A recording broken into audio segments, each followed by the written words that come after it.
Hello everyone. Today our topic is Prime Minister.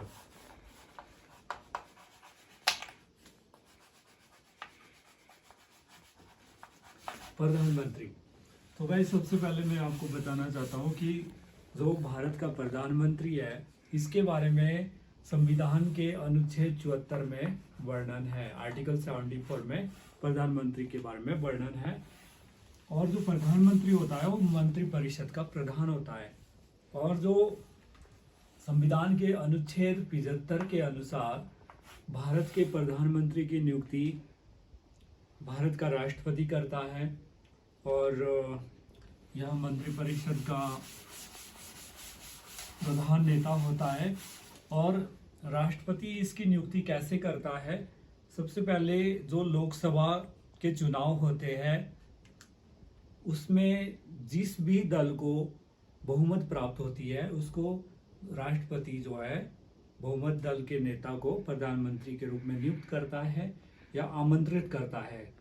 लेकिन क्या होता है कि इसमें राष्ट्रपति स्वविवेक का भी उपयोग करता है। यदि किसी भी दल को बहुमत प्राप्त ना हो तो उस स्थिति में राष्ट्रपति जो है डिस्क्रेशन यानी कि अपने विवेक का प्रयोग करता है, अपनी मर्जी से प्रधानमंत्री की नियुक्ति कर सकता है। तो ये आर्टिकल 75 में है। फिर आता है योग्यताएं क्या क्या होनी चाहिए। इसकी जो एज है 25 साल से ऊपर होनी चाहिए, 25 साल से कम नहीं होनी चाहिए। और दूसरा कि यह लोकसभा का सदस्य चुने जाने की योग्यता रखता हो। तीसरा कि भारत का नागरिक हो। तो ये इसकी योग्यता होगी। फिर आता है इसकी शक्तियां, पावर। तो पावर में ऐसा है कि सबसे पहले प्रधानमंत्री जो होता है वह सरकार का मुखिया होता है।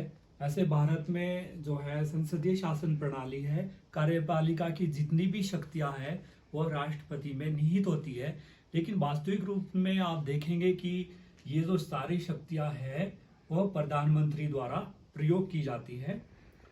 राष्ट्रपति जो है नाममात्र प्रमुख होता है। सारी शक्तियां प्रधानमंत्री यूज के द्वारा जो है प्रयोग की जाती है। प्रधानमंत्री सरकार का प्रमुख होता है। और इसमें क्या होता है, जैसे कि सबसे पहली शक्ति इसमें ये आती है कि जो प्रधानमंत्री होता है अगर इन्होंने किसी की भी नियुक्ति करनी है, जैसे बड़े अधिकारियों की नियुक्ति होती है, CJI की होगी, भारत का महान्यायवादी होता है या महानियंत्रक लेखा परीक्षक होता है, या जो लोक सेवा आयोग के अध्यक्ष होते हैं या जो मेंबर होते हैं, सदस्य होते हैं। तो ये जो अध्यक्ष होते हैं और किसी भी बड़ी संस्था के, इनकी अगर नियुक्ति करनी है तो प्रधानमंत्री की सलाह पर राष्ट्रपति करते हैं।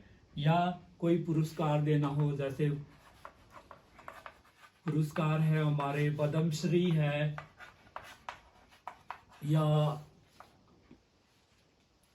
खेल रत्न पुरस्कार है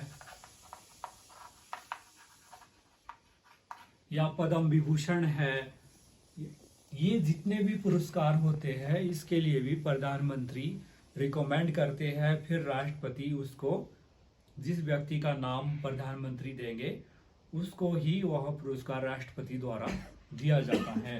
और जो अध्यक्ष होते हैं जैसे लोक सेवा आयोग के हैं, वित्त आयोग के हैं, इन सब की नियुक्तियां नियंत्रण महालेखा परीक्षक है और भारत का मुख्य न्यायवादी है, सबकी जो है वह सलाह प्रधानमंत्री की सलाह पर राष्ट्रपति नियुक्ति करते हैं।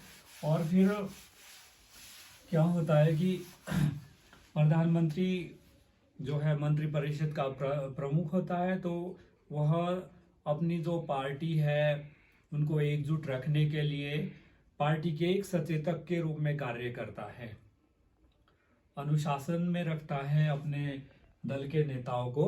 और प्रधानमंत्री क्या होता है कि यह मंत्रिपरिषद की बैठक की अध्यक्षता करता है और उसके जो मंत्रिपरिषद के निर्णय को है वह प्रभावित भी करता है। और जो देश की जो वित्तीय स्थिति होती है उसके लिए भी प्रधानमंत्री की सलाह ली जाती है, या जैसे मतलब साल की जो 1 ईयर प्लान है, फाइनेंशियल ईयर है, उसके लिए भी प्रधानमंत्री फाइनेंशियल 1 साल का जो वित्तीय वो होती है, आगे अवधारणा होती है, उसमें भी प्रधानमंत्री की सलाह ली जाती है। या जैसे शासकीय विधेयक पारित करने हैं उसमें भी प्रधानमंत्री की सलाह ली जाती है। तो मतलब कहने का तात्पर्य ये है कि प्रधानमंत्री का रोल हर चीज़ में ज़रूरी है। और फिर एक आर्टिकल आता है 78, इसमें क्या होता है कि प्रधानमंत्री जो है कोई भी जैसे नियम बना है, विधेयक है, उसके बारे में वो राष्ट्रपति को सूचना देता है, या जो प्रशासनिक कार्य है जितने भी, उसके बारे में वो सूचित करेगा किसको, राष्ट्रपति को। और क्या होता है कि जैसे अगर लोकसभा प्रधानमंत्री के अनुसार या मंत्रिपरिषद काम नहीं कर रही है प्रधानमंत्री के अनुसार, तो वह मंत्रिपरिषद को विघटित करने की अनुशंसा राष्ट्रपति से कर सकता है।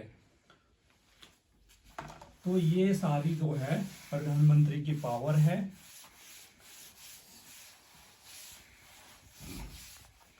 फिर क्या आता है कि जो हमारे वर्तमान के प्रधानमंत्री कौन है, वह नरेंद्र मोदी जी है।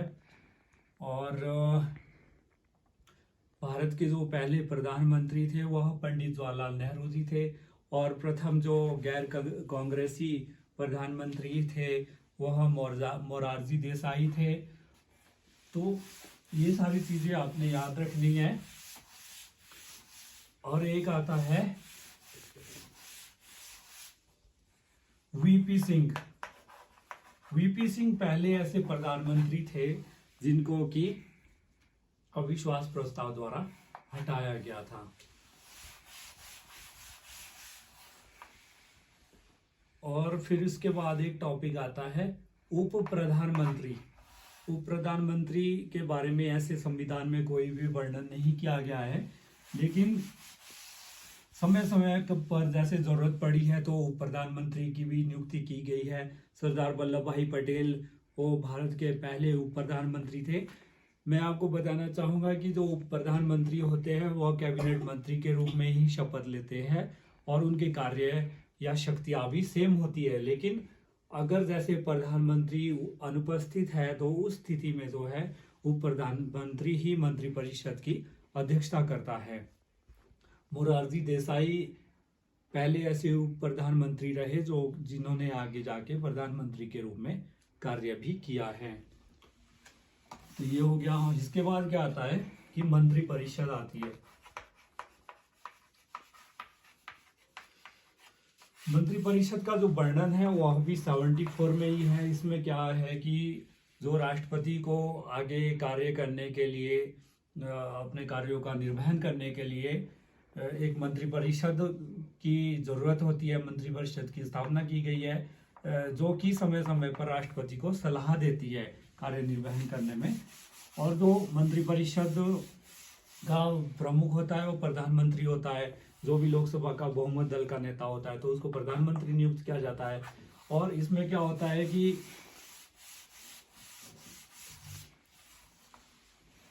मंत्रिपरिषद में ये फिक्स किया गया है 93वें संविधान संशोधन द्वारा 1963 में कि जो ये संख्या है मंत्रिपरिषद की वह केंद्र में लोकसभा की जितनी सदस्य की संख्या है उनका 15% और जो विधानसभा में है वह राज्यों के लिए जितने भी जैसे 68 मेंबर है या मान लो 100 मेंबर है तो उसमें से 15% ही ये लोग विधानसभा सदस्य हो गए, तो 15 उसमें मंत्री हो गए। लेकिन जो छोटे राज्य है उनके लिए यह संख्या मंत्रिपरिषद की 12 है और दिल्ली के लिए सिर्फ 10% है, यानी कि 1 CM और 7 मिनिस्टर ये दिल्ली के लिए हैं। और जो मंत्रिपरिषद होता है वह लोकसभा के प्रति उत्तरदायी होता है। और यदि मंत्रिपरिषद का जैसे उसके प्रति अविश्वास प्रस्ताव, नो कॉन्फिडेंस मोशन पास हो जाता है, तो संपूर्ण मंत्रिपरिषद को जो है त्याग पत्र देना पड़ता है। तो गाइस, आज के लिए इतना ही। Thank you.